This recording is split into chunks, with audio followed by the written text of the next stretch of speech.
यार कुछ फिल्में ऐसी होती है जिनसे उम्मीदें बहुत बड़ी होती है और फिर वही फिल्म सबसे ज्यादा निराश कर देती है।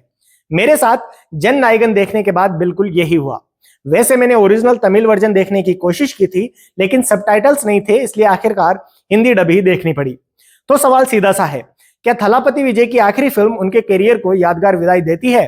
तो हेलो दोस्तों, मेरा नाम है अनेश और आप देख रहे हैं सिनेफाइल स्पाइडी। सबसे पहले एक बात साफ कर दूं, यह थलापति विजय की आखिरी फिल्म है। अब वो पूरी तरह से राजनीति में जा चुके हैं, इसलिए जाहिर है कि फैंस के लिए यह फिल्म सिर्फ एक रिलीज नहीं, एक इमोशन है।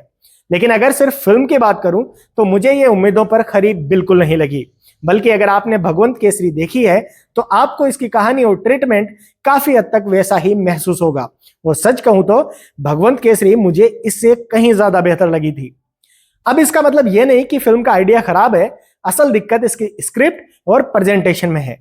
कहानी में दम था, लेकिन जिस तरह उसे पर्दे पर उतारा गया वो बार बार कमजोर पड़ता है।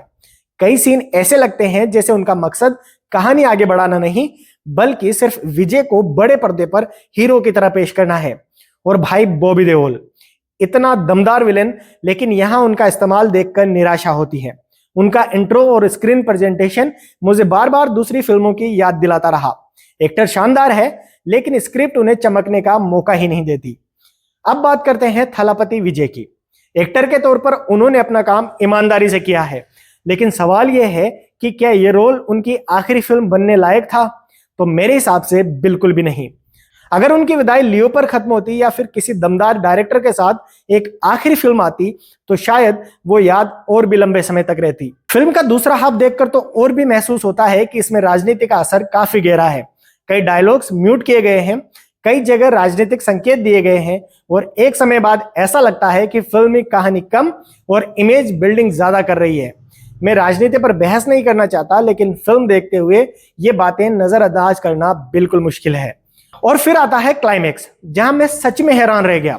बिना स्पॉइलर दिए बस इतना कहूंगा, जो फिल्म शुरुआत में एक पॉलिटिकल ड्रामा लगती है वो आखिर तक आते आते ऐसी दिशा में चली जाती है जिसकी मैंने उम्मीद बिल्कुल नहीं की थी। बस इतना समझ लो, आखिरी 20 मिनट देखकर मैं यही सोच रहा था कि भाई आखिर ये हो क्या रहा है।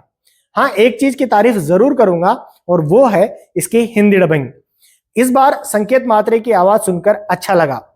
ट्रेलर के बाद जिस तरह फैंस ने डबिंग को लेकर शिकायत की थी, उसे सुनना और आखिरकार वही आवाज रखना, ये मेकर्स का अच्छा फैसला था।